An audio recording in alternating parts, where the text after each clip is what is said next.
de comenzar nuestro grupo. Si alguien ha venido esta noche por primera vez y nos quiere decir su nombre voluntariamente, con mucho gusto dar la bienvenida. ¿Alguien ha venido de este lado por primera vez? Ustedes, ¿cómo tu nombre es? Salomón Ojeda. Salomón. Bienvenido. ¿De Colombia? ¿De qué parte de Colombia? San Andrés. San Andrés. Bienvenido. ¿Usted, señora? Por segunda vez. Ah, bueno, su cara sí era conocida. La hermana de Sarita. Yo sabía que la cara de ella me era conocida. Acabo de llegar de Bolivia. De Bolivia, pues te damos la bienvenida y oramos mucho por Bolivia. Gracias. ¿Alguien ha venido por acá por primera vez del lado acá? ¿Que nos quiera decir voluntariamente su nombre? Puerto Rico. Lina, de Puerto Rico también. ¿De qué parte de Puerto Rico? Guaynabo. Aunque por ahí dicen que la Semana Santa más famosa que Sevilla es la de Juana Díaz. Dicen por ahí, dicen por ahí. Competencia. Los Reyes sí, los Reyes no lo discuto, pero de la Semana Santa propia de Sevilla tenemos que discutir ese asunto. Entonces, estoy pensando hacer un viaje a Juana Díaz la Semana Santa en vez de a Jerusalén a Juana Díaz una peregrinación.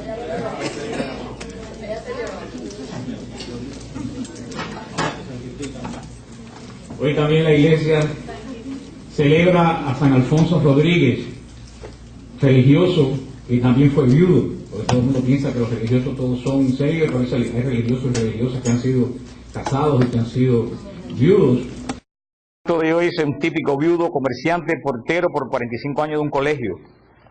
Poco instruido en las ciencias del mundo, pero un verdadero místico. San Alonso nació en Segovia, España, en 1533, hijo de un comerciante acaudalado. Cuando todavía era muy niño, llega por primera vez a Segovia, dos padres jesuitas a predicar una novena. Ellos eran el beato Pedro Fabro, discípulo de San Ignacio de Loyola, y se hospedaron en casa de los padres de Alonso, donde le enseñaron el catecismo, así como los buenos consejos de los jesuitas. En poco tiempo, su esposa, su madre y uno de sus hijos hace renuncia de sus bienes a favor de sus hermanos, y ya nada le ata a este mundo, y marcha a Valencia para tratar de ser admitido en la compañía de Jesús. Los superiores ven que no está preparado para escalar el sacerdocio por falta de estudios y por su edad ya madura. Por fin, el 31 de enero de 1571 fue admitido a formar parte de la compañía para empezar en el noviciado. Este será el escenario de toda su vida. Allí emitió sus votos y allí se destacó día a día en el servicio del Señor y de sus hermanos. La portería de este convento será la palestra donde se santificará. Un día, con un calor espantoso, iba pensando en la belleza de la Virgen, estaba sudando y agotado por el peso de cuánto había recogido pidiendo limosna. Se le aparece la Virgen, limpia su sudor y le pregunta si la ama. Y así 3 veces, Alonso la ama más que a sí mismo. La Virgen se lo llevó al cielo con ella. Era el 31 de octubre de 1617. Escribió cosas muy bellas, gozó del amor de Jesús y de María. El Papa número 233, Pablo V, llevaba las riendas de nuestra iglesia. Un santo que fue religioso, que también fue papá y también fue viudo. O sea que la santidad está... Gloria, no te embulles. La santidad está al alcance de... Sí, porque la veo mirándome como diciendo yo también puedo llegar. Santa Isabel Seton, la primera santa americana, Santa Isabel Seton, era viuda y madre de 6 muchachos y fundadora de orden religioso. O sea que mucha gente piensa que los santos todos son célibes y no, hace poco se acaba también de beatificar a los padres de Santa Teresita de Lisieux. Sí, están en proceso de beatificación. Creo que los beatificaron ya y los padres y la madre de Santa Teresita tuvieron 5 hijas monjas y una de ellas santa. Vaya, como dicen, de tal palo. Brevemente, todos conocemos la fiesta que el mundo celebra hoy. Me dijeron que hablara de Halloween, pero no voy a hablar porque creo que llevamos muchos años hablando de lo mismo. Para los que no saben, brevemente, los que no saben, que no había puesto todavía la hora. ¿Qué hora es? ¿No había puesto la hora nueva todavía? Vi que eran las 10, dije, oye, que rápido se me fue el tiempo.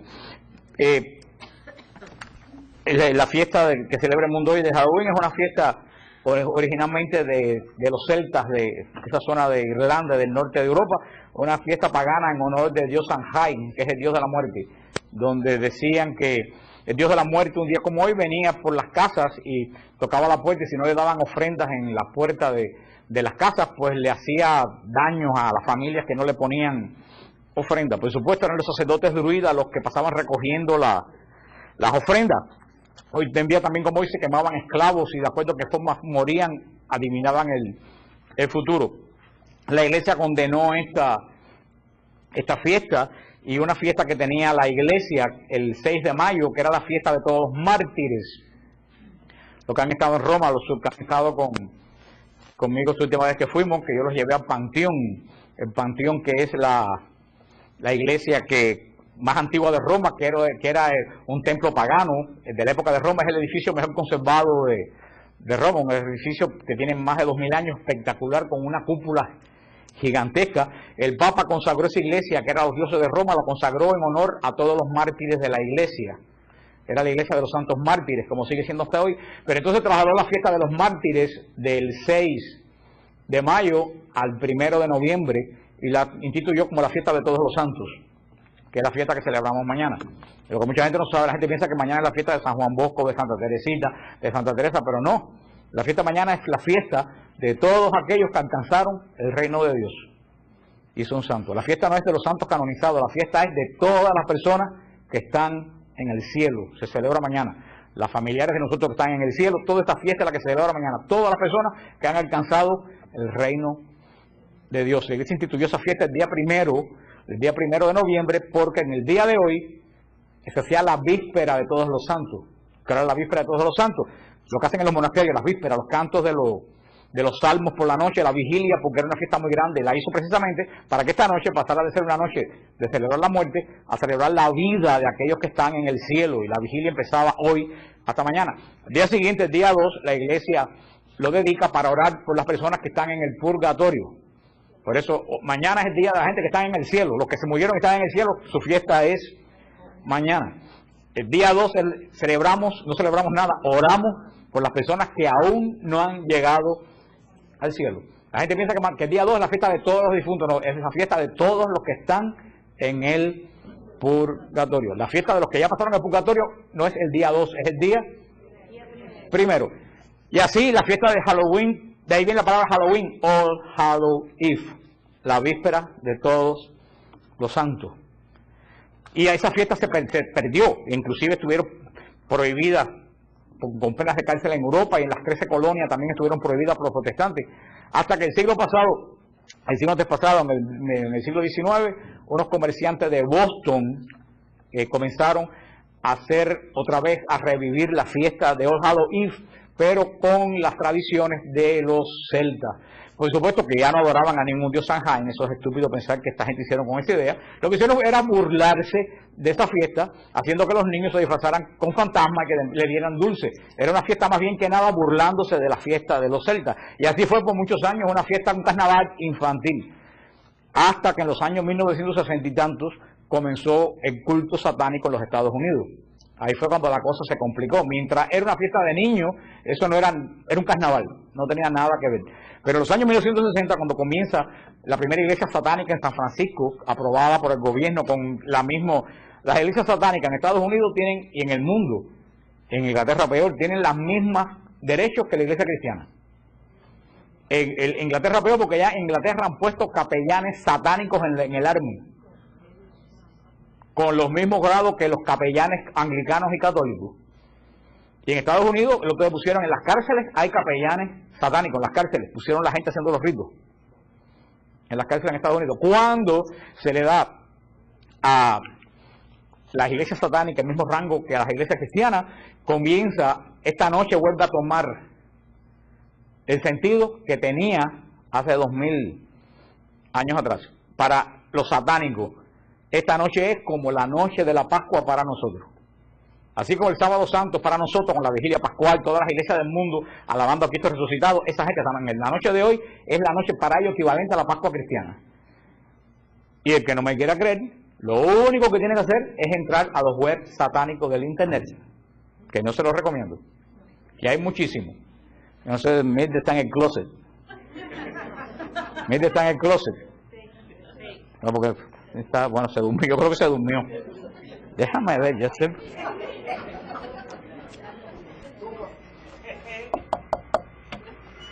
Mira. Trick or treat, sí.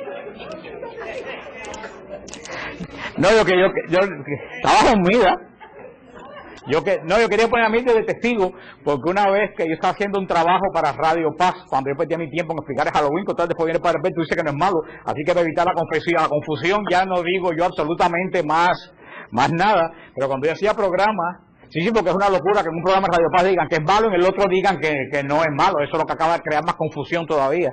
Pero Mildred testigo que una noche yo estaba haciendo un programa para el Halloween en Radio Paz y entré a un web satánico. ¿Tú te acuerdas, Mildred?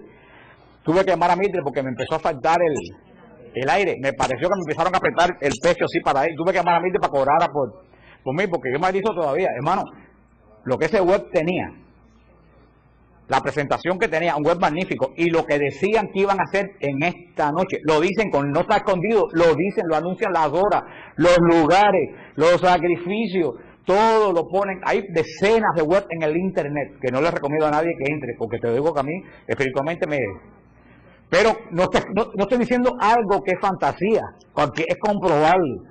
Y los que no lo quieren comprobar, después van a ver todos estos días siguientes, van a ver en la televisión, niños que se pierden, que aparecen Pampers embarazados de sangre en yo no sé dónde, piensan a ver todas estas cosas que hemos visto en años anteriores. Hoy mismo en Fox News estaban dando que en casi todos los shelters de Estados Unidos no permiten en el mes de octubre adoptar gatos negros. Porque cuando llegaba octubre se acababan los gatos negros porque lo cogen para sacrificios. Ustedes estuvieron contando en un culto aquí en Miami que metían los gatos negros en los microwave y los ponían y los explotaban. Quiero decirle que esta noche es una noche que se hacen cosas negativas, espirituales muy fuertes en todo el mundo. No solo los satánicos, la gente de la magia negra también, oigan a ver del mercado, todas las cosas que anuncian que para que hagan. O sea, es una noche que así que se está invocando el otro anda totalmente desbocado, que no tiene poder contra nosotros definitivamente, pero ya no es más nunca una fiesta como lo era en los años 50 o como en los años 40, porque ya se han mezclado dos cosas muy extrañas en esta noche. Así que esta noche lo mejor que uno hace es mantenerse alejado de todo eso. Y a la gente que me dice que es una fiesta inofensiva, yo le digo que deje salir a su niño a las 9 de la noche de puerta en puerta a pedir caramelos sin nadie. ¿Ustedes creen que lo hacen? Entonces no es una fiesta inofensiva. Después estamos viendo los caramelos llenos con cuchillas, con pinchos. Hermano, lo que pasa es que tenemos mala memoria, pero las cosas que vemos todos los años, ya hace 2 o 3 días empezaron los fuegos en Detroit, que le dan candela a las casas. Empezaron los fuegos, darle candela, ya murió una familia entera en una casa. O sea, hay cosas muy raras en esta noche, así que es una noche para, si se invoca al otro, nosotros invocar al que tiene poder sobre el otro, que es el Espíritu de Dios. Vamos a hablar hoy, porque estamos en tiempos de apostasía, de tanta confusión,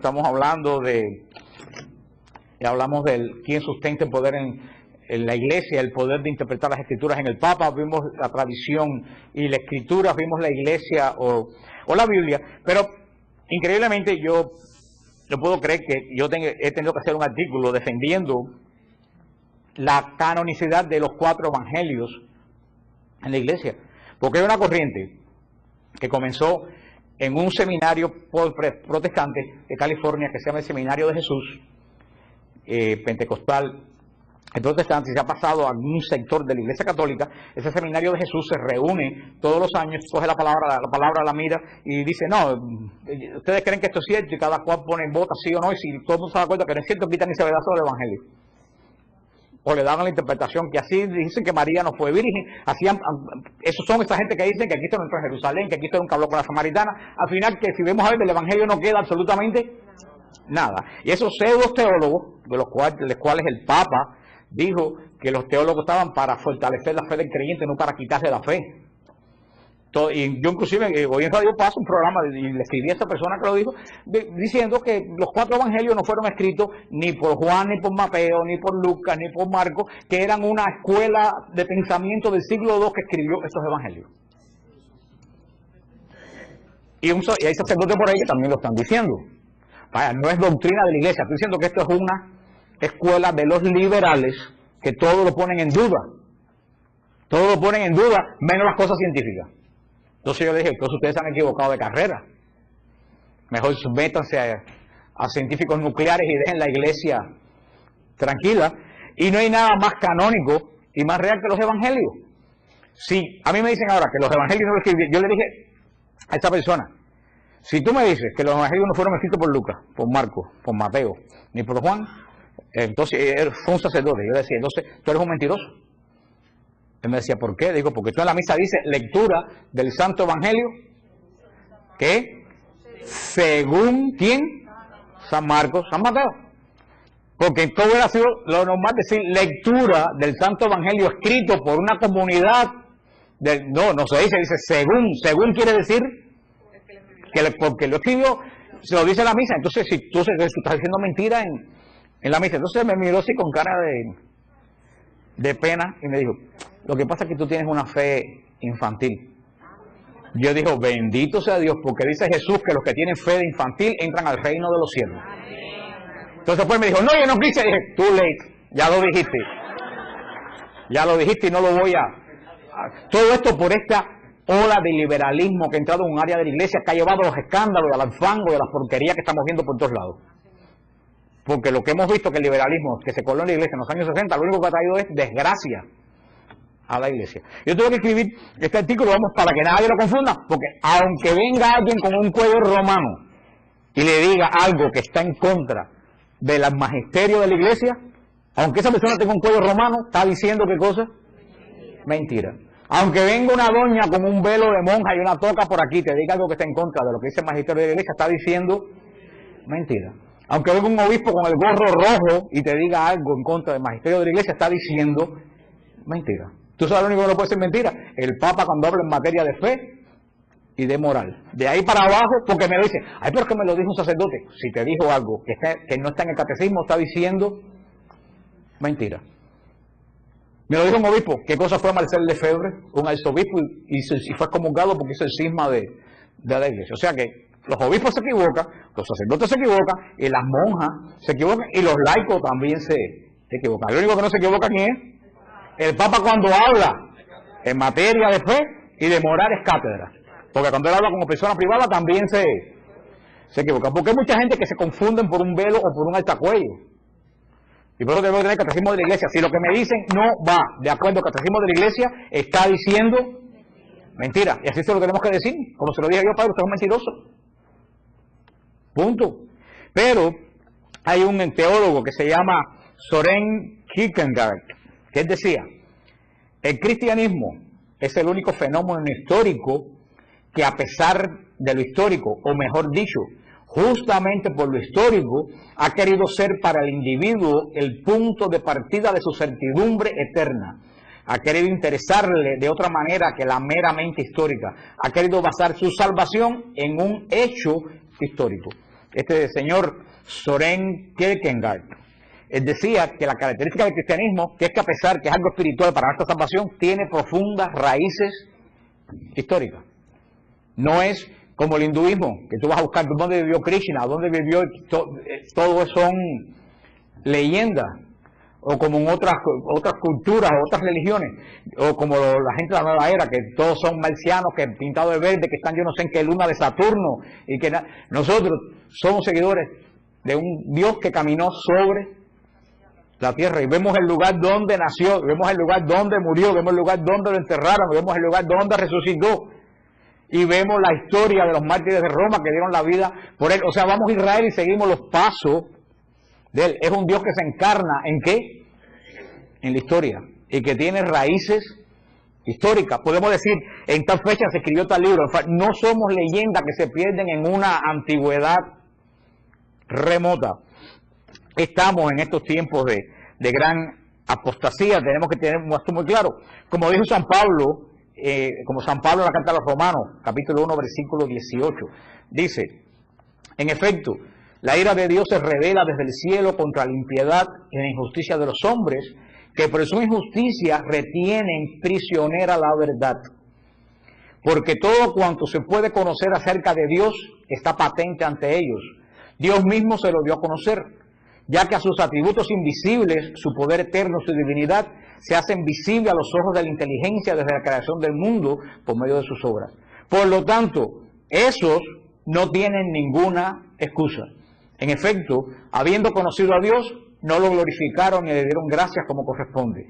Por el contrario, se extraviaron en vanos razonamientos y su mente insensata quedó en la oscuridad.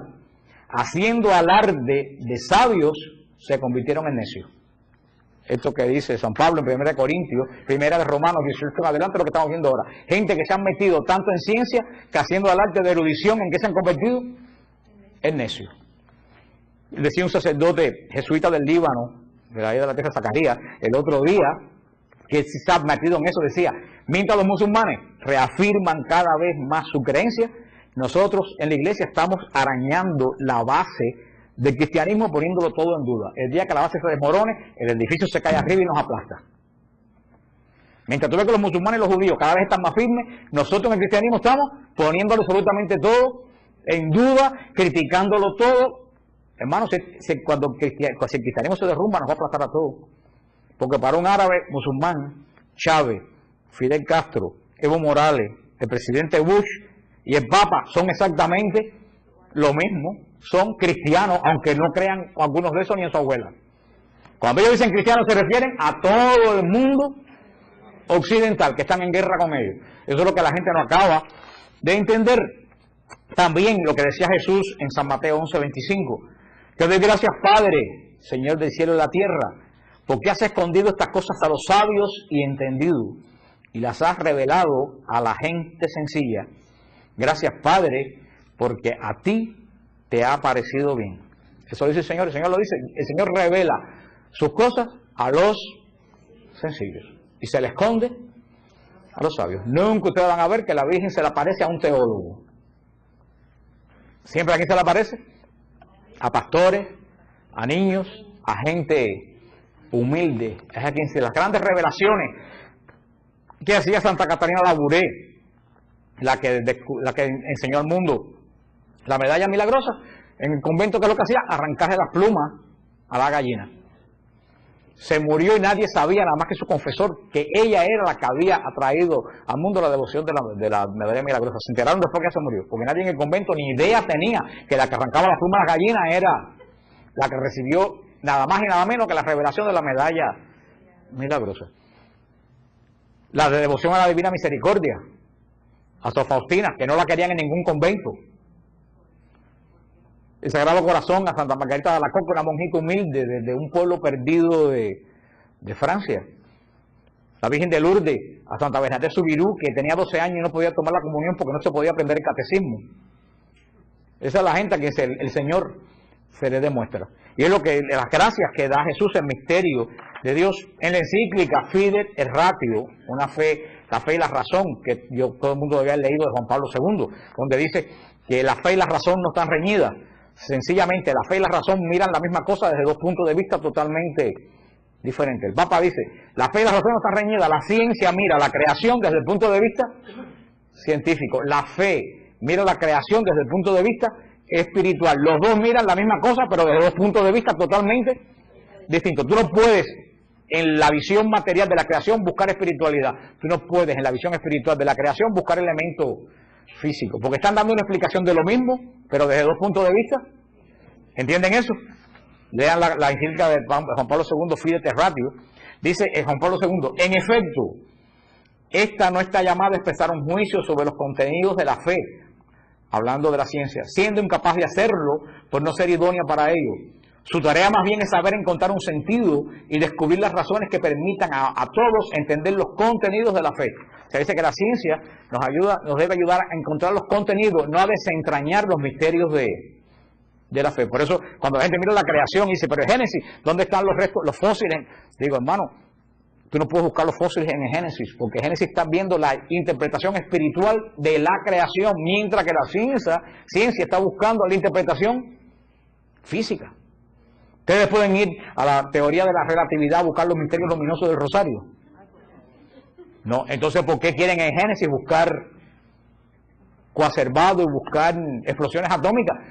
El Génesis es la interpretación de cómo el mundo salió de la voluntad de Dios, no cómo se desarrolló, sino el principio que Dios hizo en el orden de la creación. Hablando de los cuatro de los cuatro evangelistas del Evangelio, tenemos unos puntos aquí que yo saqué. Y dice, si los 4 evangelistas no escribieron los evangelios, entonces, oigan bien esto, que como dice el coronel Matías María, oigan bien esto, si los 4, son elementos que les doy para que ustedes puedan defender esto, si los 4 evangelistas no escribieron los evangelios, entonces no tenemos testimonio directo de Jesús. Por algo están negando. ¿Tú sabes quién está detrás de toda esta negación del evangelio? No, más allá de la nueva era, el demonio. Porque todo negar los evangelios es negar a Cristo. Y si tú niegas los evangelios, si los evangelios no están escritos por la gente que vieron los hechos, están escritos en el siglo II, no tenemos un testimonio directo de Jesús. Entonces podemos caer en el campo de la fábula y de la leyenda. Si los 4 evangelistas no escribieron los evangelios, la iglesia nos ha engañado por 2000 años. Está poniendo en duda, primero, la existencia de Jesús. Segundo, la veracidad de la iglesia. Y si la iglesia nos engañó en esto, ¿quién duda que nos engañó en todo lo demás? Fíjate que no es sencillamente una teoría literaria o científica, hay cosas detrás de esto. Si los 4 evangelistas no escribieron los evangelios, entonces la liturgia es un fraude y no está guiada por el Espíritu Santo. Porque en la liturgia se dice lectura del evangelio según San Mateo. Si los 4 evangelistas no escribieron los evangelios, el concilio de Cartago y el concilio de Trento se equivocaron. Y si el concilio de Cartago y el concilio de Trento se equivocó, es porque no ha estado inspirado por el Espíritu Santo. Porque ustedes se recuerdan cuando hablamos de la formación de la Biblia, cuando la iglesia forma el Nuevo Testamento en el concilio de Cartago, se recuerdan qué instrumento utilizó la iglesia para definir qué evangelio era verídico y qué evangelio era falso. ¿Se recuerdan los elementos? Primero, el evangelio tenía que ser escrito por un apóstol o por alguien que fue testigo ocular de lo que pasó. Esa fue la primera categoría que puso el concilio de Trento. Por lo tanto, el evangelio de Santo Tomás, el evangelio de Pedro, que eran del siglo II, del siglo III, ¿qué hicieron? Los quitaron, porque no había prueba de que venían del siglo I. Ahí está. Si entonces tenemos que los 4 evangelios que hizo la iglesia en el concilio de Cartago definió como evangelio válido, no lo escribieron los evangelistas, también entonces la iglesia en el concilio de Cartago, ¿qué hizo? Se equivocó. Y qué raro que eso surge ahora junto con el evangelio de Judas, que es del siglo II. Porque ¿quién escribió el evangelio de Judas? Una comunidad del siglo II. ¿Quiénes dicen que escribió el evangelio de San Marcos? Una comunidad del siglo II. Y entonces, si el evangelio de San Marcos lo leemos como bueno y es del siglo II, el de Judas, ¿por qué no va a ser bueno también? ¿No ven que hay una conexión que a la gente se le escapa detrás de esta negación de los 4? ¿Y por qué surge ahora esto? ¿Por qué? Precisamente por lo que estamos viendo. Porque están que el demonio, lo dijo Elena Blavatsky en el siglo XIX, el demonio está queriendo socavar la iglesia, como vio que de afuera no podía. ¿De dónde la que está queriendo socavar? Pero él no sabe que las puertas del infierno no prevalecen ni afuera ni adentro. Pero bueno, de todas formas va a la guerra y nosotros tenemos que aplastarle, mira, la cabeza. Y para eso traigo el zapatón que traigo hoy. Si los 4 evangelistas no escribieron los evangelios, ¿quién me garantiza a mí que lo que dicen los evangelios es real? Nadie. Si los 4 evangelistas no escribieron los evangelios, cualquier otra obra es válida para leerse en la iglesia. Si los 4 evangelistas no escribieron los evangelios, termino diciendo de nuevo, no hay constancia histórica de Jesús. Les pongo un ejemplo. Todos los evangelios que se quitaron de aquel montón de evangelios y de epístolas que habían, no todos tienen herejía. Hay evangelios que tienen herejía, como el evangelio de Santo Tomás, que es un evangelio gnóstico, como el evangelio de Judas, que es un evangelio gnóstico. Son libros que tienen herejía, pero habían libros que no tenían herejías. ¿Cuál libro? La Didaché. La Didaché es el libro cristiano más antiguo que los evangelios. Se cree que es del año 40 de nuestra era. Se llama la Didaché, lo pueden encontrar en el internet, o Doctrina de los Apóstoles. Es un libro que no tiene ni una sola herejía. Porque en la comunidad primitiva se leía los domingos la misa. ¿Por qué lo quitaron? A pesar de que no tiene herejía, porque no fue escrito ¿por quiénes? Por los apóstoles. El Evangelio de la Virgen María, el Evangelio de la Virgen María es un libro devocional precioso, no tiene ninguna herejía. ¿Por qué la iglesia no dejó el Evangelio de la Virgen María? Porque no había constancia que ese Evangelio lo hubiera escrito los apóstoles. Era un libro devocional del siglo II, como puede ser hoy en día el libro La Cena del Cordero de Scott Hahn. ¿Tiene herejía? No es un libro tremendo, pero no se puede leer en la misa porque no fue escrito por la gente que oyeron. ¿Ustedes entienden lo que les quiero decir? Por eso, todos esos libros que se quitaron, que eran buenos, no se dejaron precisamente porque el criterio era que si no había constancia de que esos libros fueron escritos por los mismos apóstoles, aunque fuera bueno, no era palabra directa de Dios. Y por eso se dejaron los 4 libros, de los cuales 2 son apostólicos, Mateo y Juan. Marco no era apóstol, pero Marco escribe lo que Pedro le dictó. El Evangelio de San Marcos, te podemos decir que es el Evangelio de ¿quién? De Pedro. Lucas no era apóstol, no era ni judío, pero Lucas dice en su prólogo que él fue a Israel y entrevistó a toda la gente que fueron testigos, lo dice bien claro, desde el principio. Entonces, Lucas entrevistó a gente que vieron a Cristo. Y yo le decía a ustedes, ¿quién es la única persona que le pudo narrar a Lucas la anunciación? La Virgen. Más nadie se lo pudo haber dicho. ¿Quién más había presente en la anunciación? Nadie más. Y dice que él entrevistó a la gente que fueron testigos. Eso es clave. Isabel se había muerto de revieja una pila de tiempo antes. ¿Quién le puede haber mencionado la visitación? María. Simeón ya no quedaba ni polvo, ni Ana. Y José se había muerto. ¿Quién le explicó la presentación en el templo? María. Por eso el Evangelio de Lucas dice 4 veces, María guardaba todas estas cosas en su corazón. O sea, podemos decir sin ninguna duda que el Evangelio de San Lucas es el Evangelio de María. Solamente una madre puede acordarse de los detalles del nacimiento, de las cosas que le pasan al bebé, que si se perdió, que si apareció. Eso ningún hombre se acuerda casi nunca de eso. Por eso esos 4 evangelios, la iglesia los dejó. Ahora, yo le decía a este sacerdote, y vamos ahí, si el evangelio de Juan no lo escribió Juan, lo escribió una comunidad griega del siglo II, entonces es un evangelio totalmente mentiroso. ¿Por qué? Porque en el capítulo 19, Juan dice, el que lo vio, da testimonio de ello. Cuando salió sangre y agua, dice, el que lo vio, da testimonio. Entonces, si no lo escribió Juan, lo escribió alguien en el siglo II, 100 y pico años después, ¿qué es lo que está diciendo ahí? Mentira. Si el Evangelio de San Lucas lo escribieron en el siglo II, San Lucas que dice, yo fui, querido Teófilo, y entrevisté a las personas que fueron testigos oculares desde el principio. Si no lo escribió San Lucas, entonces ese libro es un libro mentiroso. Ah, porque la computadora no concuerda. A mí que me importa la computadora, yo confío en el Espíritu Santo.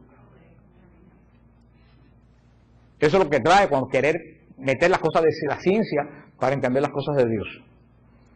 Por eso, entre lo que me diga un teólogo trasnochado con toda su computadora, que estos evangelios no son canónicos, yo le digo, tú eres un mentiroso, porque la iglesia dice que estos 4 evangelios, y el Concilio de Cartago lo dijo, son de origen apostólico. Que no lo escribió Pedro, fantástico, no lo escribió Pedro, pero lo escribió Marcos, que oyó hablar a Pedro. No lo escribió un apóstol de Lucas, pero Lucas fue y entrevistó a María y a las personas que fueron. O sea, son testimonios verídicos de gente que vieron delante de ellos los hechos que ocurrieron, porque ni Pablo conoció a Cristo. Pablo conoció a Cristo en el camino de Damasco cuando se le apareció, pero no lo conoció de tú a tú. Eso, hermano, es lo que nosotros tenemos que dar testimonio, que tenemos que tener bien claro, que si los evangelios no fueron escritos por los evangelistas, no hay testimonio de la resurrección de Jesús. Tenemos el testimonio de Juan, que dice Juan que él entró a la tumba y vio los lienzos revueltos por el suelo y el sudario doblado en una esquina. Tenemos una persona que lo vio. Ahora, si esto lo escribieron en el siglo II, 200 y pico años después, ¿quién me quita a mí que esto no es una...? Claro, los que creen eso es lo que empiezan a decir, entonces la samaritana nunca habló con Jesús porque la samaritana es una representación de Samaria, es una disertación teológica. Claro, porque están creyendo que el origen de estos evangelios no son apostólico. Apostólico. Y tenemos hermanos que salir al frente de esta corriente, que gracias a Dios no es la corriente de la iglesia, es en algunos sectores de la iglesia altamente liberales, que son los que han traído toda esta desgracia que está ocurriendo en la iglesia, porque todo este escándalo que ha habido viene de la liberalización de las costumbres dentro del clero. Y de andar en el pulovito y en el jean y en la chancleta metido con todo el mundo por ahí. De ahí es donde viene toda esta desgracia que estamos nosotros viendo, de la confianza de los fieles con los sacerdotes. De, oye, mi socio, ven acá. ¿Qué es eso? Yo tengo amigos míos que fueron amigos míos, que yo los conocí de niños, son obispos hoy en día. Y yo pongo en la vida, digo, oye, fulanito, yo digo como un señor, porque tiene una unción que yo tengo que respetar. De esa falsa de respeto es de donde viene, de no ver en esa persona un ungido de Dios. Pensando que si nos congraciamos con el mundo va a venir. Y nos congraciamos con el mundo, que fue lo que vino para la iglesia, el pecado del mundo, pero no vino la santidad de nosotros, nos fiese a ellos. Porque lo dice bien claro el Señor, fueron tras dioses vanos y se volvieron vanos también ellos. Yo no tengo que ir al mundo con una tanga para que la gente venga a la iglesia. Si la gente viene a la iglesia, aparte que no quedaría nadie aquí, pero sí, pero yo digo eso, porque queremos hacer juegos de voleibol para que vengan los muchachos. No, hermano, yo no tengo que hacer un juego de voleibol para que vengan. Si el joven viene a la iglesia para un juego de voleibol, cuando no haya voleibol, no vienen. Voleibol van a South Beach. ¿Tú entiendes lo que le quiero decir? Hemos cogido la técnica totalmente equivocada. Los mormones tienen a los muchachos en bicicleta y no les hacen juego de voleibol, ni fiesta, ni nada. Les dan la doctrina pura, que es lo que la gente quiere. Pero ese traen una firma de Chicago judía a hacer una campaña de marketing y de propaganda para que la gente dé dinero. ¿Pero en qué estamos? Y lo dijo el Santo Padre el otro día, la caridad católica no es la Cruz Roja. Nosotros hacemos caridad para ayudar a los demás, hacemos caridad porque Cristo nos mandó a amar a los demás. Pero hay que tener cuidado porque el mundo se está metiendo y esto es parte, ese berrinche es parte de todo. Desde el siglo I, la iglesia ha proclamado que los evangelios son obra de estos 4 escritorios sagrados. Aquí tengo algunos testimonios. Papías, obispo de Hierápolis de Frigia, en el año 125 de nuestra era, nos atestigua a través de Juan el presbítero, discípulo de Juan Evangelista, que Marcos era intérprete de Pedro y que Mateo, discípulo del Señor, escribió en arameo sobre las cosas hechas y dichas por Jesús. Este testimonio lo recogió más tarde el historiador Eusebio de Cesarea. Vemos que en el año 125, ya Papías dice que Juan y que Mateo escribieron los evangelios. Ahora va a venir a mí un sapo del año 2006 a decirme que Papías, que estuvo a 60 años de eso, se equivocó y que él sabe lo que está diciendo. Tertuliano en África, en el año 160, afirma que los 4 evangelios tienen la misma autoridad. San Ireneo, en el año 170, obispo de León, discípulo de Policarpo, que era discípulo de Juan el Apóstol. O sea, Juan el Apóstol enseñó a Policarpo y Policarpo enseñó a Ireneo. Hay solamente una sola generación entre los apóstoles y Ireneo. Es lo que dice Ireneo. Mateo escribe cuando Pedro y Pablo evangelizaban Roma hacia el año 50 en lengua hebrea. Marco transmite la predicación de Pedro hacia el año 65. Lucas, colaborador de Pablo, escribe el evangelio enseñado por éste a los gentiles entre los años 67 y 70. Juan escribe en Éfeso hacia fines del siglo I. Esto lo escribe un hombre a 40 años de que esta gente escribieron los libros. Tú me vas a decir que alguien en el año 2000 y pico me viene a negar lo que dice prácticamente un testigo. Pero ¿en qué mundo? ¿Qué es lo que está pasando en la iglesia? Que esto lo diga la nueva era, no me preocupa, pero que se diga dentro de la iglesia en círculo. Después salen de ahí esa gente diciendo, ay, pero si el padre fulano de tal lo dijo, debe ser verdad. Orígenes, en el año 185 de nuestra era, escribe en Egipto y nombra a los 4 evangelios en el orden que escribieron. Clemente de Alejandría, en el año 200, habla de los 4 evangelios que conocemos hoy y habla sobre la tradición, cómo se formaron. Hasta finales del siglo II, ya existía en Roma el canon que está en los museos hoy en día, que se llama Fragmento de Muratori. Eso está en los museos hoy en día. El Fragmento de Muratori es muy famoso. Documento que contiene la lista de los libros del Nuevo Testamento que la Iglesia de Roma consideraba inspirado y apostólico. Y están en los museos. Ahora va a venir alguien porque una computadora le dijo que el lenguaje no se... Confía en las computadoras, mira lo que pasó cuando la elección del presidente Bush. Los 4 evangelistas no escribieron los evangelios, como les dije en uno de los puntos. La liturgia de la iglesia es un fraude. Como explicamos cuando el Apocalipsis, la liturgia de la iglesia no es un servicio religioso. La liturgia de la iglesia no nace de la cabeza de un hombre que la inventa. La liturgia de la iglesia viene del cielo. La liturgia no es algo de la tierra que va al cielo. La liturgia nuestra es algo que del cielo viene a la tierra. La lectura del evangelio en la misa, el poder no está en la inteligencia que razona el evangelio. El poder del evangelio en la misa está en que tu espíritu recibe la palabra. En tu espíritu. Es la palabra que se proclama por la boca, que se graba ¿dónde? En tu espíritu. No es que tú la lees y la entiendes. En la clase de Biblia tú lees la palabra y la entiendes con tu mente. En la misa esa palabra entra y penetra tu espíritu. Por eso que en la lectura, en la misa no se debe leer el evangelio en un librito, porque la misa no es para leer, la misa es para oír. Por eso que me decía un hermano, ¿por qué los católicos no llevan la Biblia a misa? Digo, porque la misa no es un estudio. Los católicos traen la Biblia a los estudios bíblicos. En la misa es una acción espiritual donde la mente no funciona, lo que funciona es el espíritu. Entonces sí estamos proclamando una palabra que no viene de los apóstoles y que viene de la comunidad del siglo II, que más me da a mí leer, yo no sé, encuentro la cucarachita Martina. O como había gente en la época del concilio, y yo lo viví, a mí nadie me lo cuenta. Hubo gente que en la misa, tú sabes, desde la epístola lo que leían, fragmentos de los libros de Rabindranath Tagore, porque eran libros espirituales. Sí, son libros espirituales, pero hinduistas, no es la palabra viva de Dios revelada a los apóstoles. Todo eso se metió en la... O leían libros de los libros mayas, lo leían en la misa, hasta que la iglesia tuvo que poner orden en lo que estaba pasando, porque perdimos el sentido de que la liturgia no la inventamos nosotros, la liturgia baja del cielo. Y por eso los 4 evangelios que se proclama, fíjate que no se dice proclamación del santo.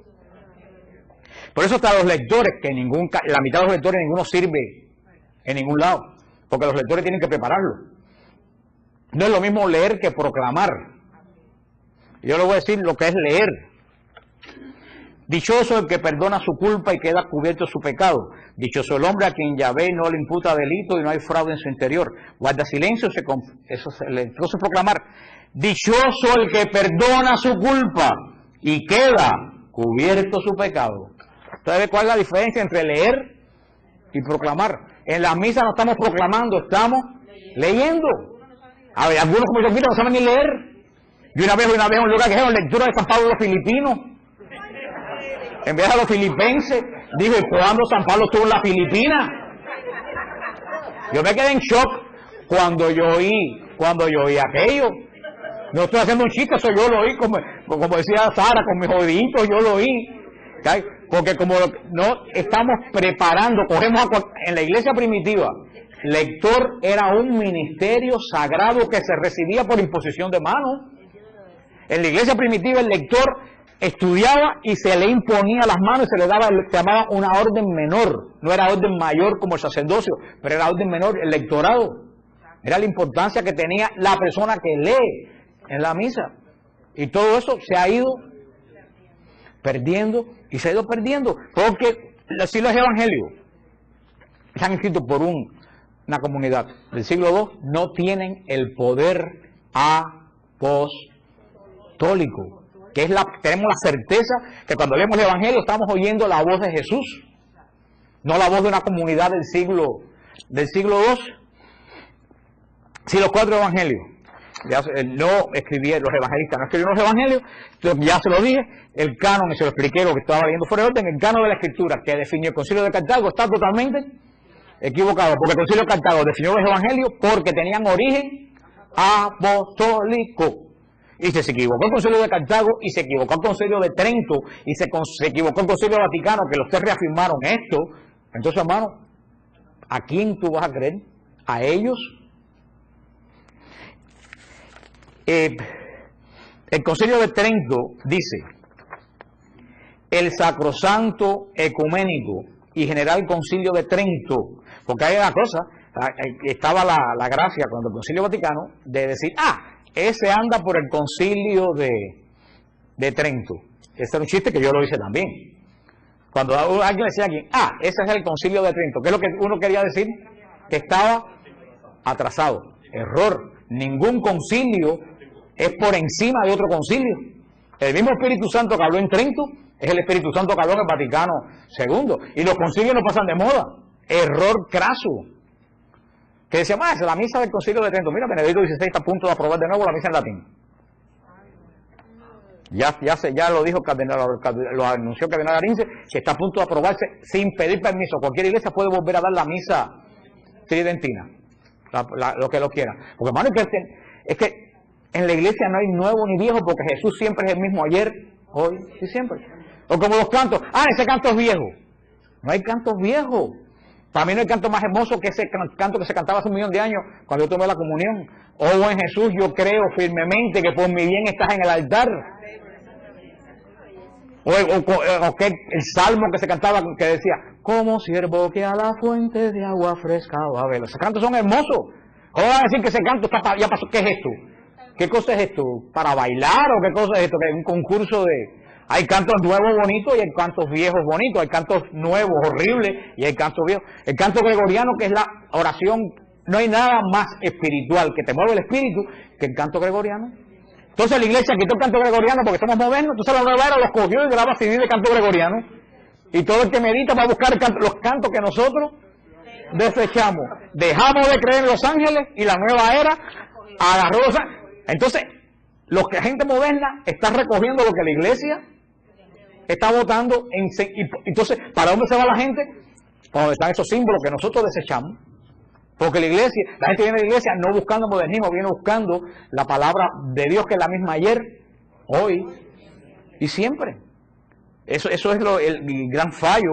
Y como decía, el Sacrosanto Ecuménico General Concilio de Trento, congregado legítimamente en el Espíritu Santo y presidido de los mismos tres legados de la sede apostólica, reponiendo siempre por objeto que, exterminados los errores, se conserve en la Iglesia la misma pureza del Evangelio que, prometido antes en la Divina Escritura por los profetas, promulgó primeramente por su propia boca Jesucristo, Hijo de Dios y Señor nuestro, y mandó después a sus apóstoles que lo predicasen a toda criatura, como fuente de toda verdad conducente a nuestra salvación y regla de costumbres.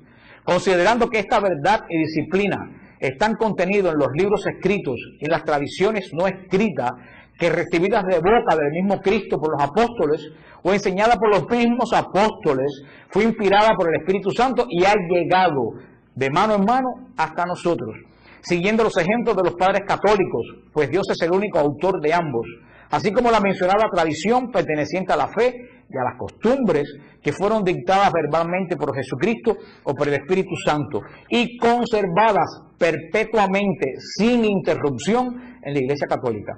Resolvió el concilio además unir este decreto, el índice de los libros canónicos, para que nadie pueda dudar cuáles son los que reconoce este sagrado concilio. Pues si alguno no reconociere por sagrados y canónicos estos libros enteros, con todas sus partes, como ha sido costumbre leerlos en la Iglesia Católica, y se hallan en la antigua versión latina llamada Vulgata, y despreciase a sabienda con ánimo deliberado las mencionadas tradiciones, sea excomulgado. Queden pues todos entendidos del orden y método con que, después de haber establecido la confesión de fe, ha de proceder el Sagrado Concilio, y que de testimonio y auxilio se ha de servir principalmente para comprobar los dogmas y restablecer las costumbres de la Iglesia. Hermano, esto es heavy. ¿Sabe lo que es el Concilio de Trento?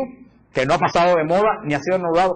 Que el que dude de la canonicidad de los evangelios sea que excomulgado. Y eso está latente. Eso quiere decir que esa gente que están enseñando que los apóstoles no escribieron esto, están de facto, ¿tú sabes qué? Excomulgados.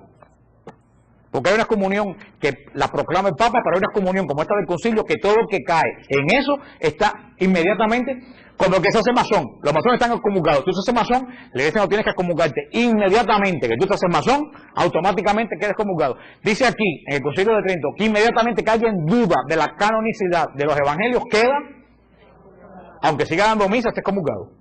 ¿Qué les parece? Dice el concilio, a ver si tengo aquí la constitución.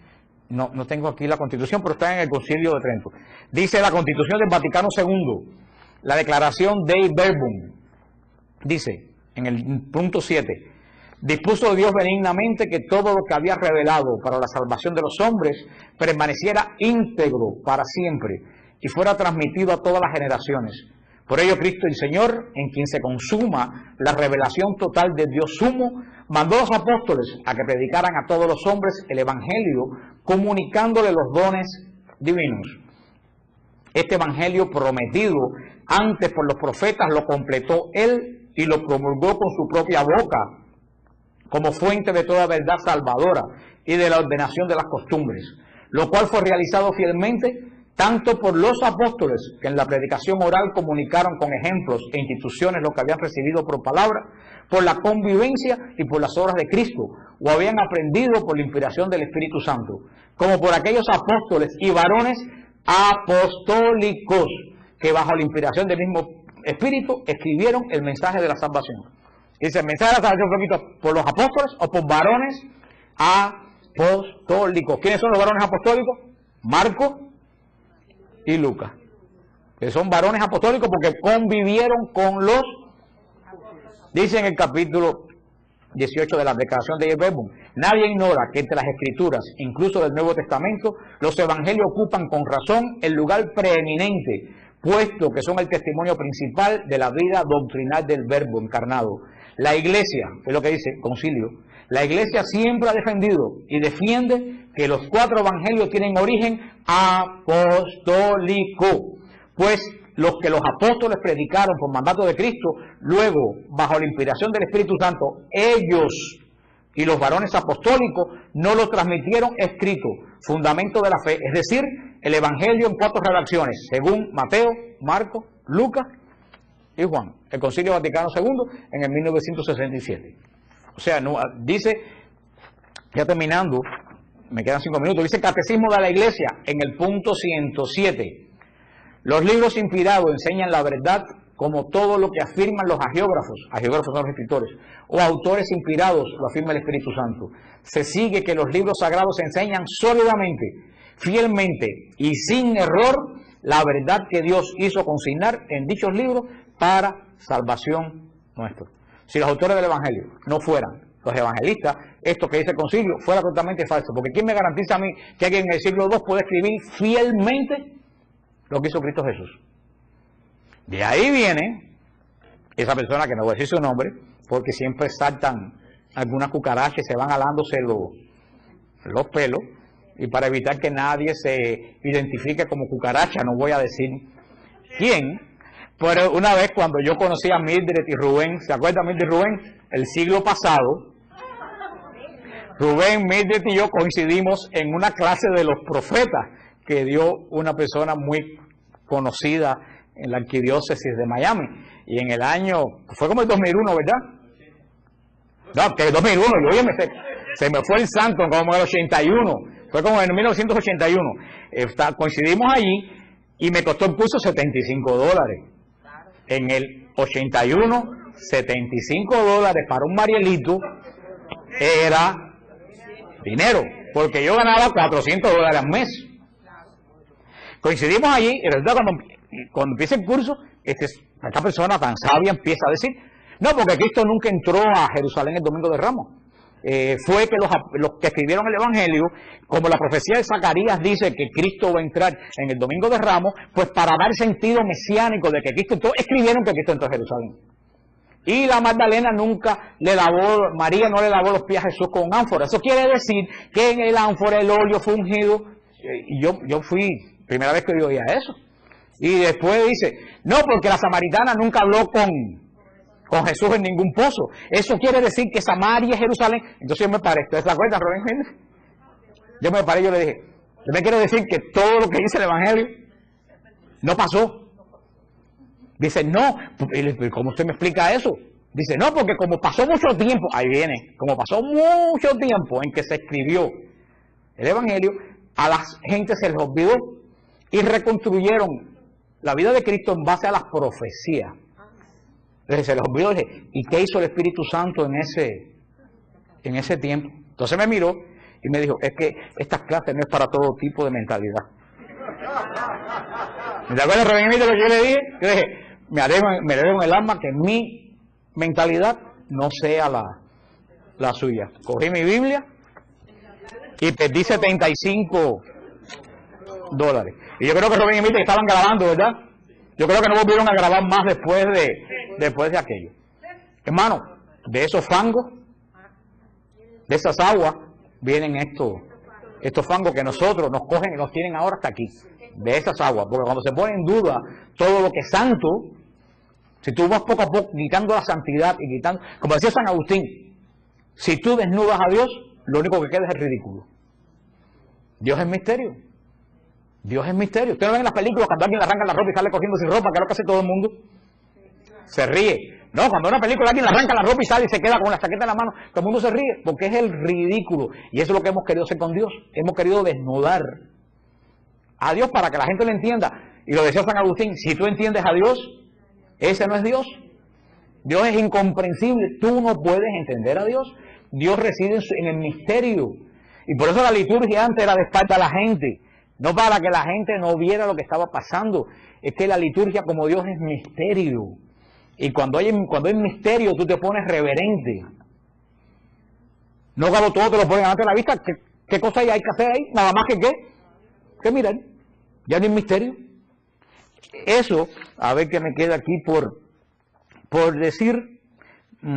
Porque he ido saltando según ya le dije lo que lo dice Juan, el que vio testimonio. Como decía Pablo en segunda de Timoteo, capítulo 4, versículo 3 al 4, dice Timoteo, porque llegará el tiempo en que los hombres no soportarán más la sana doctrina.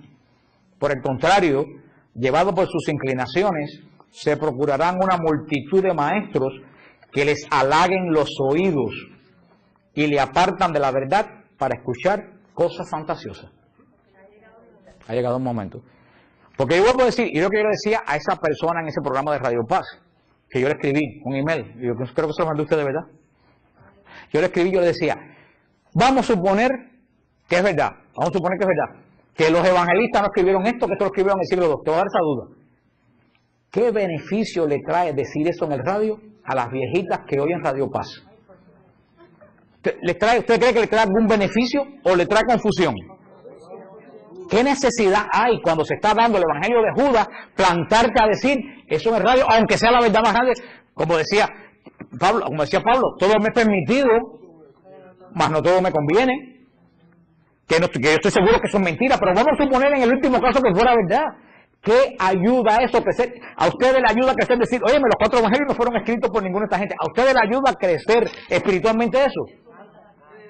Eso es sencillamente un concepto de alguien que quiere decir, yo sé más que tú. Porque tu mente no es como mi mente. ¿Tú sabes cómo se llama eso? Arrogancia y soberbia. ¿Tú sabes quién es el padre de la arrogancia y de la soberbia? El demonio.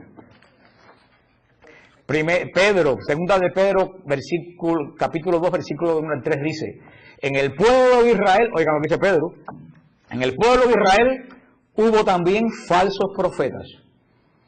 De la misma manera, habrá entre ustedes falsos maestros, que introducirán solapadamente desviaciones perniciosas y renegarán del Señor que los redimió, atrayendo sobre sí mismo una inminente perdición. ¿No será eso lo que nos ha pasado? Que hemos atraído sobre la iglesia una inminente perdición por renegar de la doctrina del Maestro que nos redimió. Muchos imitarán sus desenfrenos y por causa de ellos el camino de la verdad será objeto de maldición. Hermano, mira a tu alrededor, llevados por la ambición y valiéndose de palabras engañosas, ellos se aprovecharán de ustedes. Pero hace mucho que el juicio los amenaza y la perdición los acecha. Hermano, esto es lo que estamos viendo nosotros. A toda esa gente que ha predicado toda esta basura en la iglesia, el juicio y la perdición los acecha. Quiero que Monseñor Román dijo el otro día, el Señor está sacudiendo la mata. Y hay que pedirle que la siga sacudiendo aunque nos duela. Hasta que se caiga todo lo que no sirve. Mientras más rápido se caiga, mejor. Tenemos, hermano, en la palabra de Dios, todo esto que estoy diciendo, estos datos que le he dado, que digo que hay un libro de Madame Blavatsky. ¿Alguien sabe quién es Madame Blavatsky? Es la fundadora de la habló el oráculo por allá atrás. Es la fundadora de la teosofía. Una mujer altamente demoníaca. Tremendamente demoníaca. Los libros de ella son altamente demoníacos. Que escribió un libro que se llama Isis sin velo. En el 1870 y tanto. En el 1870 y tanto, Helen Blavatsky decía que el objetivo de la teosofía era penetrar los seminarios católicos. En el 1860 y pico. Después, en los años 1940 y pico, Alice Bailey y todos los fundadores de la nueva era también lo dijeron, que esos objetivos iban directamente en contra de la Iglesia Católica. Y de ahí es donde viene. Ahora lo que le digo, esto me va a desanimar a mí de la Iglesia Católica, no, esto me afirma más en mi fe católica. Porque si dice la palabra de Dios que al final de los tiempos van a haber falsos profetas que van a apostatar, ¿dónde va a ser la apostasía? ¿Los testigos de Jehová? No va a ser aquí. Se están cumpliendo los signos en esta iglesia. Y el mismo Señor lo dijo, que van a haber tantos falsos profetas que es orar para que la fe se mantuviera en el pueblo que la ha recibido. ¿Cómo se pasa todos estos tiempos de confusión? Fíjate que todos los ataques de adentro y de afuera, ¿dónde coinciden? En la iglesia. Todos esos ataques de que Jesús no resucitó físicamente, que resucitó espiritualmente. Todos esos ataques. ¿Tú sabes contra qué va dirigido eso? Contra la Eucaristía. Porque si Jesús no resucitó físicamente, no hay Eucaristía. Porque no dice, esto es mi espíritu, que dice, esto es mi cuerpo. Cuando ese señor en la Cubanísima dijo que Cristo había resucitado, eso es un ataque directo a la Eucaristía. Todo esto que estamos viendo de la Escritura es un ataque contra la Eucaristía. Sí, porque entonces, ¿cómo sabemos que Cristo hizo la Eucaristía de verdad? A lo mejor el sermón de Juan 6 también fue inventado. ¿Por qué? Porque usted ve que al demonio le molesta extraordinariamente es dos cosas, la confesión y la Eucaristía. Y este ataque contra los sacerdotes es precisamente por eso. Porque mientras más se desprestigie a los sacerdotes, habrá menos gente que acuda a la confesión y menos gente que confíe en la Eucaristía. Entonces esto es un ataque bien planeado. Pero como siempre yo le he dicho, pierde su tiempo. Porque tenemos la promesa de que las puertas del infierno no prevalecerán. El que se escandalice, allá se quede, porque no es espiritual. A mí no me escandaliza nada. Mientras más cosas pasan, usted sigue diciendo, Señor, sigue sacudiendo. Se acabó. ¿Para qué queremos una iglesia llena de porquería? Que se caiga, que se vaya, aunque nos duele. Y que se queden de verdad los que quieren adorar al Dios vivo. Exactamente. No, porque mucha gente de esta gente de la iglesia liberal lo que han hecho es estorbar verdaderamente al que quiere ser un fiel discípulo de Cristo y ponerle trabas. Y ya es el momento que el pueblo de Dios diga, mira, se acabó. Tenemos al Papa, tenemos la tradición y tenemos la Escritura. Todo lo que vaya en contra a lo que dice la Escritura, la tradición y el magisterio de la iglesia, diga quien lo diga, es un mentiroso. Pregunta para cerrar esto ya. ¿Hay alguna pregunta sobre esto? Sobre esto. ¿Hay alguna sobre? Segunda de Pedro, capítulo 2, versículo 1 al 3. Mediten eso porque eso es lo que estamos viendo. Hoy en día está cumpliendo esto que dice segunda de Pedro. Dígame. Hay gente que... Ok, buena pregunta. Aunque no es el tema, pero buena pregunta, ¿por qué volver a la misa en latín? Jesucristo no dio la misa ni en latín ni en español, la dio en arameo. Tenemos que partir por ahí. El primer idioma de la misa fue en arameo. El segundo idioma de la misa fue en griego, que es a la misa que voy yo, los domingos. El tercer idioma fue el latín, por 2000 años, y después, de los años 60, pasó a ser el idioma local. Porque yo voy a una misa que es en árabe y en griego, donde yo no hablo ni árabe ni griego. Por ejemplo, al final de la misa, nosotros cantamos Liyakom Ishnu Rabbi Mubarakan Minalana Wailada. Yo tuve que buscar qué quería decir. Pero tú sabes, cuando yo canto en árabe, en arameo, o cuando yo canto en griego, tú sabes qué, mi mente no está funcionando. ¿Tú sabes lo que está funcionando? Mi espíritu. Yo siento más esas palabras que si las estuviera sacando de mi mente de memoria. Porque la estoy cantando, no estoy esforzándome a empezar lo que estoy diciendo, la estoy cantando con el espíritu. Eso, claro, y eso es para gente que esté un poco más en el espíritu. Que lo que quiso hacer Mel Gibson cuando quiso hacer la película de Cristo en arameo, sin subtítulos. Mel Gibson decía, el misterio de la redención no está en que nosotros entendamos lo que dijo Cristo, sino meterte en el misterio. Cuando tú tienes que estar leyendo subtítulos, ya tu inteligencia suple tu espíritu. Y no lo dejaron hacer porque todo el mundo pidió. ¿Tú me entiendes lo que quiero decir? ¿Cuándo la misa era en latín? Si de verdad tú seguías la misa, porque si te ibas a poner a hacer la novena de San Judas Tadeo mientras daba la misa, no estabas haciendo nada. Eso sería educar bien al pueblo. Cuando tú estás en eso, tú te estás dando cuenta que tú no estás ni en una conferencia, ni en una clase de Biblia, tú te das cuenta que estás delante de algo que es verdaderamente misterioso, que te estás adentrando en el misterio de Dios, pero que tú no comprendes. ¿Entiendes lo que quiero decir? Pero claro, para poder hacer eso, habría que educar. ¿Qué pasó en la misa? Como fue 2000 años en latín, ya las últimas generaciones, la gente iba y buscaba crecer porque no se había educado al pueblo y no le había dado a entender el sentido del misterio que tenía la Eucaristía. Como cuando en la iglesia bizantina, católica, ortodoxa, cuando llega el ofertorio, el sacerdote entra. Hay una mampara con una puerta. ¿Se acuerda cuando yo lo expliqué en Nazaret? El sacerdote entra al altar y se cierra la puerta. Y todo el pueblo se queda en adoración afuera y el sacerdote realiza el misterio de Dios solo adentro de él. Y después sale ya para dar la comunión. Claro que si tú no eres espiritual, tú estás todo ese tiempo buscando qué hacer. Si tú eres espiritual y sabes que el misterio de la redención está pasando allá adentro, tú te metes en el espíritu en lo que está sucediendo. Es lo que pasa, es lo que en la iglesia se perdió el misterio de Dios. Yo entraba a las iglesias, como por ejemplo, que son de Cuba, La Habana, la iglesia de Reina. ¿Alguien se acuerda de la iglesia de Reina? Del Sagrado Corazón. Yo entraba a esa iglesia, desde que yo entraba, todo era oscuro. Tan oscuro que había un San Antonio con una luz el día entero encendido, porque si no se veía, si no prendían la luz. Todo era oscuro. La poca luz que entraba por los vitrales. Tú mirabas en el altar y veías el Cristo dorado del tabernáculo. Desde que tú entrabas, el olor a las velas, a ti te daba un sentido de que tú habías entrado a un lugar misterioso, un lugar donde los sentidos tuyos sentían la presencia de Dios. Tú entras a Santa Ágata, desde que entra, la luz te entra por todos lados, tú no ves un Cristo, no ves el sagrario, a ti te parece que estás en un supermercado. Porque acuérdate que somos personas de sentido. ¿Qué es lo que dice la iglesia bizantina? Dice que el hombre adora a Dios con la vista, con el oído, con el olfato, con el sabor y con el tacto. Por eso que en la iglesia bizantina, desde que tú entras, te da el olor a incienso. Ya tu olfato te dice que estás en un lugar especial. Entra en la iglesia bizantina, los íconos brillan, los ornamentos sacerdotales brillan. Ya la vista te dice a ti que estás en un lugar diferente.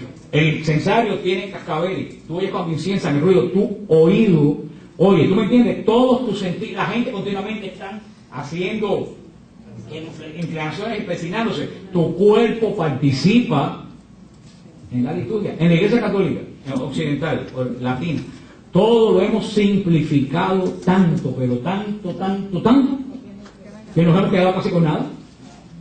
Cuando decimos este es el misterio, decimos, porque el misterio de nuestra fe, aquí ya no es misterio.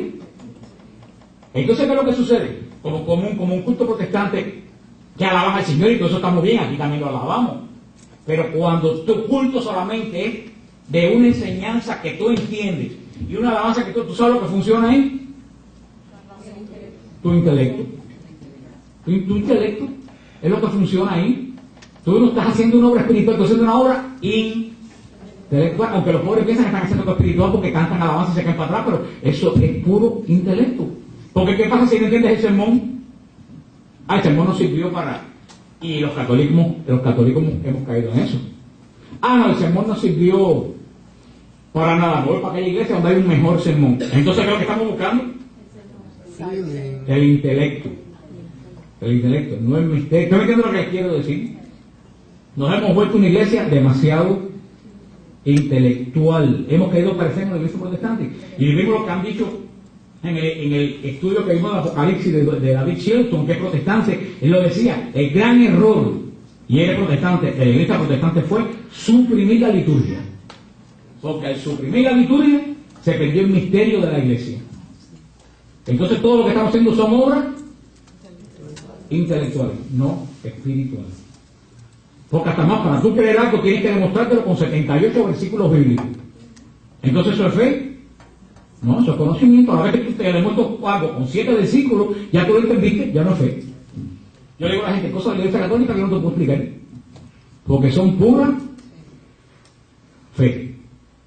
Como decía un muchacho que me escribió Madre Angélica, que un muchachito como un señor que muy piadoso, pero entró en crisis porque le explicaron en la escuela la evolución de la materia y ahora duda de la existencia de Dios y se va a hacer día llorando porque dice que si Dios no existe, cuando los padres se mueran, no quedó absolutamente nada. Y él me decía que le explicaron, decía, mira Mayito, yo no te lo puedo explicar. Yo lo que tú aceptaste a los 11 años a la ciencia, yo lo acepté por fe. Yo no te puedo explicar por qué el hombre vive después de la muerte. Eso solamente se acepta. Tú tienes que escoger, o sigues la evolución de la materia y terminas en la nada, o aceptas a Dios vivo aunque tú no lo entiendas. Ahí no hay nada que explicar, lo aceptas. Ahora, como yo le dije, yo prefiero a Jesucristo, y cuando tengo un cáncer, saber que hay un Dios que me puede sanar, aceptar que cuando tengo un cáncer tengo que leer una lámina con dinosaurio. Porque como dijo alguien por ahí, si Dios no existiera habría que inventarlo. Porque qué triste es la vida del que no tiene Dios. Se le muere un hijo, ¿y ahí qué es? Se acabó todo, no hay nada más. Se muere la madre, el padre, pasó ahí, trabajas toda la vida como un mulo, después te dura seguirma, te quedas con la boca abierta y te mueres. Si quita a Dios, la vida tiene sentido ninguno. Así que por lo tanto es una ventaja creer en Dios porque no existe. Es que si tú quitas a Dios, la vida es ilógica. Porque tiene sentido. Si esta Biblia se cuida, ¿cuánto es? Esa Biblia es una cristal.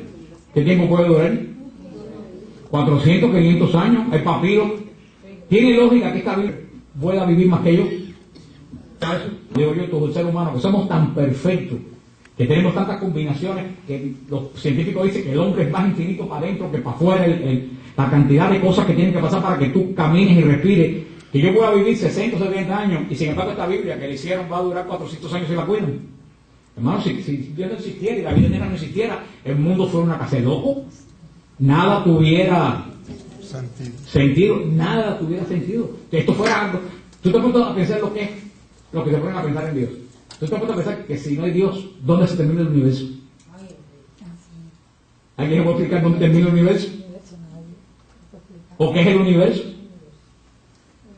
¿O de dónde salió ese vacío tan grande? Entonces, al final, a lo mejor no hay nada, ni somos nosotros nadie. Como dicen los judaístas, que somos solamente, somos una sugestión, que nosotros no existimos. Es una corriente. Porque no se me dicen, ¿quién fue primero? El universo o Dios. Digo, mi hermano, de pensar que hay una pila de piedras dando vueltas y que tienen una coordinación tremenda, por casualidad prefiero creer que hay alguien que lo creó, que yo no sepa de dónde salió. Porque si para que este reloj se ponga hora en hora, que yo tuve que hacer, moverlo, como yo puedo pensar que el universo entero puede estar tan coordinado sin que nadie como yo con el reloj lo ponga en hora. Un accidente, es el accidente más grandioso que yo he visto en la historia. O sea, son cosas que uno tiene que ponerse a pensar que eso es la fe. Eso es la fe, decir, yo voy a apostar por Cristo, punto. Ya, se acabó. Y si lo apuesto, lo sigo. Si cuando llega me equivoqué y no hay nada, mira hermano, viví con tremenda esperanza. Para el que no cree, el infierno comienza desde el momento que deja de creer. Y si después se muere y no hay nada, resulta que vivió en el infierno sin que hubiera infierno. Así que de todas formas, como quiere que tú lo busques, lo que tenemos que darle gracias a Dios que estamos bendecidos y que somos gente de esperanza. Amén, amén. Y que escogimos bien. Vamos a... ¿Sabe qué decía Santa Teresa Benedicta de la Cruz? A ver. Que era una gran teóloga y psicóloga. Que ella, mientras estaba en ese mundo, ella estaba muerta. Pero a la vez que ella se encontró con el Señor y cuando leyó la vida de Santa Teresa de Ávila, que se encontró a sí misma, ya ella estaba viva. Y era más feliz todavía. Y que que ella la criticaba mucho porque ella siempre era muy callada y la manera que ella era. Y ella, bueno, leyendo, dice ella en sus escritos que los científicos que han investigado tanto, que investigan tanto, que se olvidan, que ya se creen que son tan grandes y son unos grandes estúpidos, porque para llegar a esa grandeza hay que ser bien pequeñito. Exactamente. Yo decía una cosa que se me fue de la mente, es la arteria esclerosis, de lo que decía Dilcia, pero la verdad que con la vehemencia de Dilcia a mí se me olvidó lo que iba, se me fue el santo del cielo con lo que iba a decir. Para cerrar, dime. Podríamos decir entonces que quizás es más importante cuando uno escucha la proclamación de la palabra que cuando uno escucha la explicación del sacerdote. El sermón. Es que el sermón debe ser espiritual porque te va a transmitir lo que dice la palabra. Tú no vas a estudiar lo que dice la palabra, por eso que el sacerdote no te dice, busca en tu Biblia el versículo 42, te está proclamando la misma palabra que se leyó. Supuestamente debe ser una proclamación espiritual que te tiene que ayudar a tu crecimiento espiritual también, porque por eso es la proclamación de la liturgia, por eso la predicación es una explicación, esto la que es una explicación, el sermón es una exhortación de vida, solamente de comenzar nuestro grupo. Si alguien ha venido esta noche por primera vez y nos quiere decir su nombre voluntariamente, con mucho gusto dar la bienvenida. ¿Alguien ha venido de este lado por primera vez?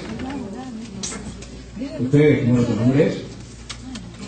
Salomón Ojeda. Salomón. Bienvenido. ¿De Colombia? ¿De qué parte de Colombia? San Andrés Isla, San Andrés. Bienvenido. ¿Usted, señora? por segunda vez. Ah, bueno, su cara sí era conocida. La hermana de Sarita. Yo sabía que la cara de ella me era conocida. Acabo de llegar de Bolivia. De Bolivia, pues te damos la bienvenida y oramos mucho por Bolivia. Gracias. ¿Alguien ha venido por acá por primera vez del lado de acá? ¿Que nos quiera decir voluntariamente su nombre?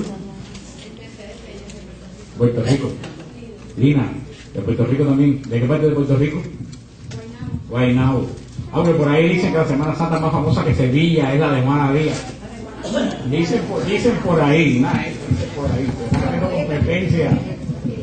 Los Reyes sí, los Reyes no lo discuto, pero en la Semana Santa pronto de Sevilla tenemos que discutir ese asunto. Entonces, estoy pensando hacer un viaje a Juana Díaz la Semana Santa en vez de a Jerusalén a Juana Díaz una peregrinación.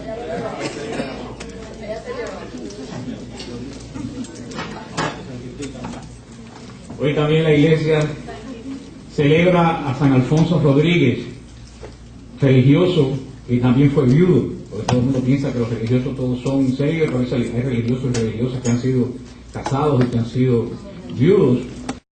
De hoy es un típico viudo, comerciante, portero por 45 años de un colegio, poco instruido en las ciencias del mundo, pero un verdadero místico. San Alonso nació en Segovia, España, en 1533, hijo de un comerciante acaudalado. Cuando todavía era muy niño, llega por primera vez a Segovia, dos padres jesuitas, a predicar una novena. Ellos eran el beato Pedro Fabro, discípulo de San Ignacio de Loyola, y se hospedaron en casa de los padres de Alonso, donde le enseñaron el catecismo. Así que los que no saben, que no había puesto todavía la hora. ¿Qué hora es? ¿No había puesto la hora nueva todavía? Vi que eran las 10, dijo, oye, que rápido se me fue el tiempo. La fiesta que celebra el mundo hoy de Halloween es una fiesta originalmente de los celtas de esa zona de Irlanda, del norte de Europa, una fiesta pagana en honor del dios Samhain, que es el dios de la muerte, donde decían que el dios de la muerte un día como hoy venía por las casas y tocaba la puerta, y si no le daban ofrendas en la puerta de las casas, pues le hacía daños a las familias que no le ponían ofrendas. Por supuesto eran los sacerdotes druidas los que pasaban recogiendo las ofrendas. Hoy en día también, como hoy, se quemaban esclavos y de acuerdo a qué forma morían, adivinaban el futuro. La iglesia condenó esta fiesta, y una fiesta que tenía la iglesia el 6 de mayo, que era la fiesta de todos los mártires. Los que han estado en Roma, los que han estado conmigo la última vez que fuimos, que yo los llevé al Panteón, el Panteón, que es la iglesia más antigua de Roma, que era un templo pagano de la época de Roma. Es el edificio mejor conservado de Roma, un edificio que tiene más de 2000 años, espectacular, con una cúpula gigantesca. El Papa consagró esa iglesia, que era los dioses de Roma, lo consagró en honor a todos los mártires de la iglesia. Era la iglesia de los santos mártires, como sigue siendo hasta hoy. Pero entonces trasladó la fiesta de los mártires del 6 de mayo al 1 de noviembre y la instituyó como la fiesta de todos los santos, que es la fiesta que celebramos mañana. Lo que mucha gente no sabe, la gente piensa que mañana es la fiesta de San Juan Bosco, de Santa Teresita, de Santa Teresa, pero no.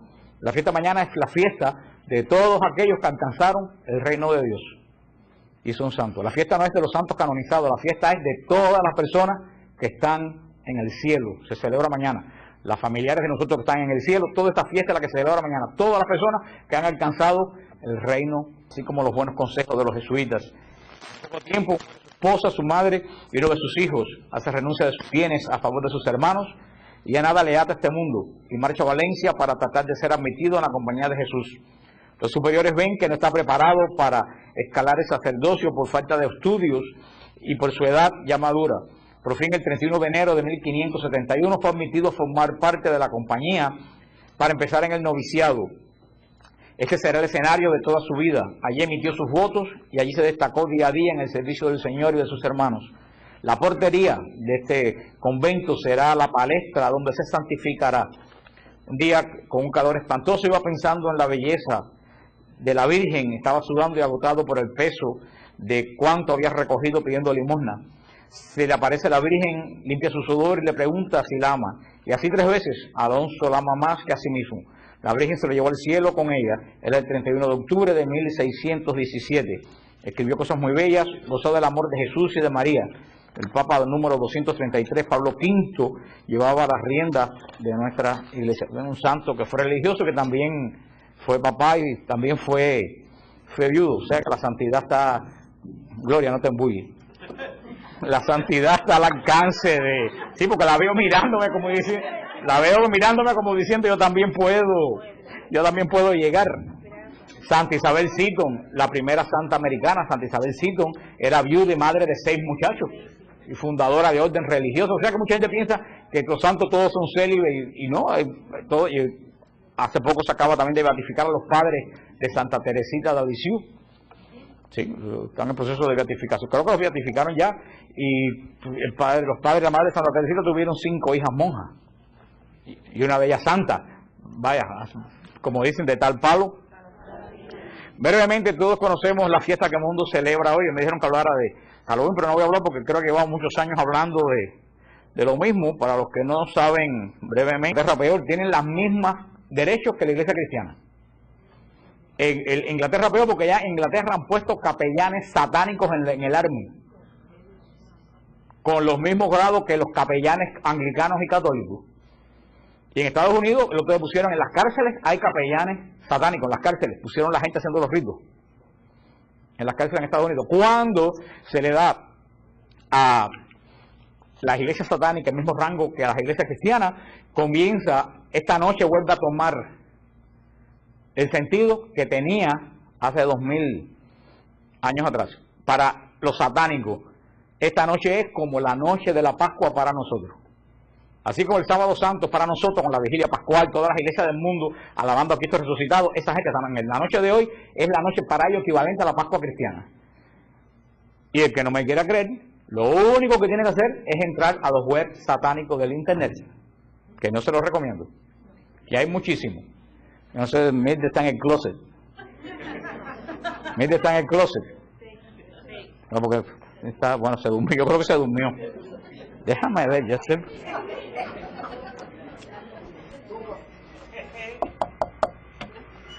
Mira. Tengo trick, sí.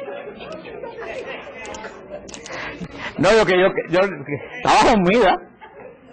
Yo quería poner a Mildred de testigo, porque una vez que yo estaba haciendo un trabajo para Radio Paz, cuando yo perdí mi tiempo en explicar el Halloween, que después viene para ver, tú dices que no es malo, así que para evitar la confusión ya no digo yo absolutamente más nada, pero cuando yo hacía programas, sí, porque es una locura que en un programa de Radio Paz digan que es malo y en el otro digan que no es malo, eso es lo que acaba de crear más confusión todavía.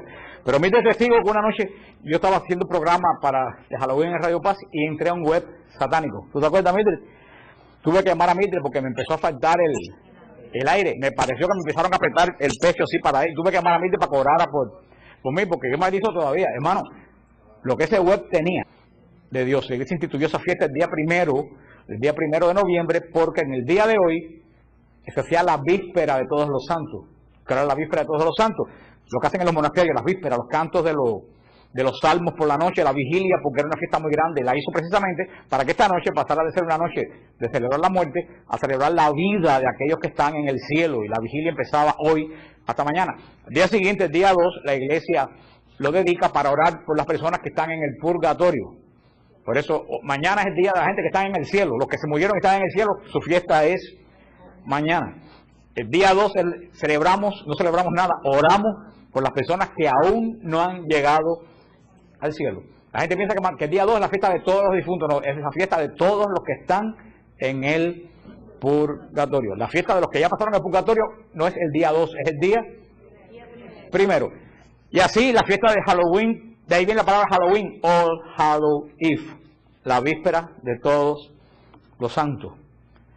Y a esa fiesta se perdió, inclusive estuvieron prohibidas con penas de cárcel en Europa, y en las 13 colonias también estuvieron prohibidas por los protestantes, hasta que el siglo antepasado, en el siglo XIX, unos comerciantes de Boston comenzaron a revivir la fiesta de All Hallows Eve, pero con las tradiciones de los celtas. Por supuesto que ya no adoraban a ningún dios Samhain, eso es estúpido pensar que esta gente hicieron con esa idea. Lo que hicieron era burlarse de esta fiesta, haciendo que los niños se disfrazaran con fantasmas y que le dieran dulce. Era una fiesta más bien que nada burlándose de la fiesta de los celtas. Y así fue por muchos años una fiesta, un carnaval infantil. Hasta que en los años 1960 y tantos comenzó el culto satánico en los Estados Unidos. Ahí fue cuando la cosa se complicó. Mientras era una fiesta de niños, eso no era un carnaval, no tenía nada que ver. Pero en los años 1960, cuando comienza la primera iglesia satánica en San Francisco, aprobada por el gobierno con las iglesias satánicas en Estados Unidos tienen, y en el mundo, en el